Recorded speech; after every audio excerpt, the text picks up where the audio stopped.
بسم اللہ الرحمن الرحیم۔ السلام علیکم۔ جو بھائی چینل پہ نئے، ان سے گزارش ہے چینل کو لازمی سبسکرائب کر لے، ویڈیو کو لائک بھی کر دے۔ جزاکم اللہ خیرہ۔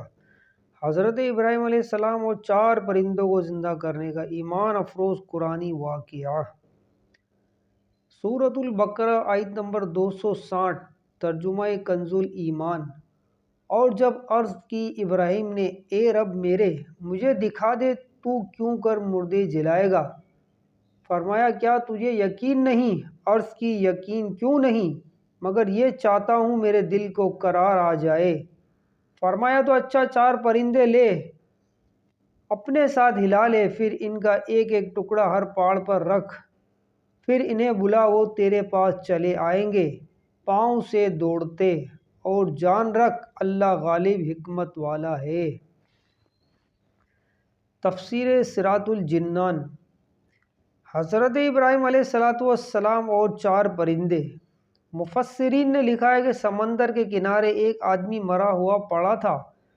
سمندر کا پانی چونکہ چڑھتا اترتا رہتا ہے، چنانچہ جب پانی چڑھا تو مچھلیوں نے اس لاش کو کھایا، اور جب پانی اترا تو جنگل کے درندوں نے کھایا، اور جب درندے چلے گئے تو پرندوں نے کھایا۔ حضرت ابراہیم علیہ السلام یہ ملاحظہ فرمایا تو آپ کو شوق ہوا کہ آپ ملاحظہ فرمائیں کہ مردے کس طرح زندہ کیے جائیں گے۔ چنانچہ آپ نے بارگاہ الہی میں عرض کیا، اے اللہ عز و جل، مجھے یقین ہے کہ تو مردوں کو زندہ فرمائے گا، اور ان کے اجزاء دریائی جانوروں اور درندوں کے پیٹ اور پرندوں کے پوٹوں سے جمع فرمائے گا۔ لیکن میں یہ عجیب منظر دیکھنے کی آرزو رکھتا ہوں۔ مفسرین کا ایک قول یہ بھی ہے کہ جب اللہ تعالیٰ نے حضرت ابراہیم علیہ السلام کو اپنا خلیل بنایا تو حضرت ملک الموت علیہ السلام اللہ تعالیٰ کے اذن و اجازت سے آپ علیہ السلام کو یہ بشارت سنانے آئے۔ آپ نے بشارت سن کر اللہ تعالیٰ کی حمد کی، اور ملک الموت علیہ السلام سے فرمایا کہ اس خلد یعنی خلیل بنائے جانے کی نشانی کیا ہے؟ انہوں نے عرض کیا، دلیل یہ ہے کہ اللہ تعالیٰ آپ کی دعا قبول فرمائے گا اور آپ کے سوال پر مردے زندہ کرے گا۔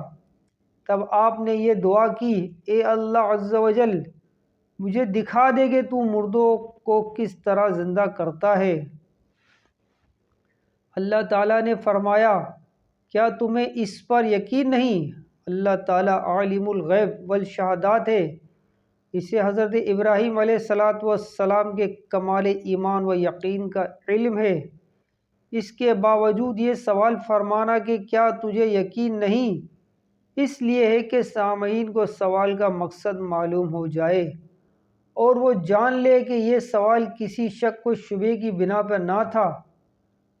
چنانچہ حضرت ابراہیم علیہ السلام نے عرض کی، یقین کیوں نہیں، لیکن میں چاہتا ہوں کہ یہ چیز آنکھوں سے دیکھ لوں تاکہ میرے دل کو قرار آ جائے، اور خلیل بنائے جانے والی صورت پر معنی یہ ہو کہ اس علامت سے میرے دل کو تسکین ہو جائے کہ تو نے مجھے اپنا خلیل بنایا۔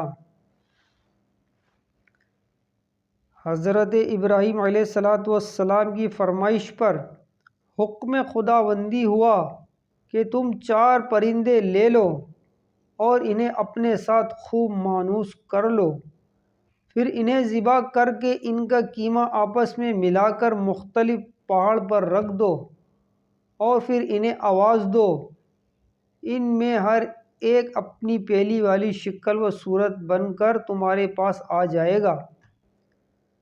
چنانچہ حضرت ابراہیم علیہ السلام نے 4 پرندے لیے۔ ایک قول کے مطابق وہ مور، مرغ، کبوتر اور کوا تھے۔ آپ علیہ السلام نے انہیں بحکم الہی ذبح کیا، ان کے پر اکھاڑے اور کیما کر کے ان کے اجزاء باہم ملا دیے، اور اس مجموعہ کے کئی حصے کر کے ایک ایک حصہ ایک ایک پہاڑ پر رکھ دیا اور سب کے سر اپنے پاس محفوظ رکھے۔ پھر ان پرندوں کو آواز دے کر بلایا۔ آپ علیہ الصلاۃ والسلام کے بلاتے ہی حکم الہی سے وہ اجزاء اڑے اور ہر جانور کے اجزاء علیحدہ علیحدہ ہو کر اپنی ترتیب سے جمع ہوئے اور پرندوں کی شکل بن کر اپنے پاؤں سے دوڑتے آپ کی خدمت میں حاضر ہو گئے اور اپنے اپنے سروں سے مل کر بعینی پیلے کی طرح مکمل ہو گئے۔ سبحان اللہ۔ آپ بھائیوں سے بھی گزارش ہے ایسی اچھی اچھی ویڈیو دیکھنے کے لیے ہمارے چینل کے ساتھ جڑے رہیے۔ چینل کو لازمی سبسکرائب کر لیں، ویڈیو کو لائک بھی کر دیں، ویڈیو کو شیئر بھی کریں۔ جزاکم اللہ خیرہ۔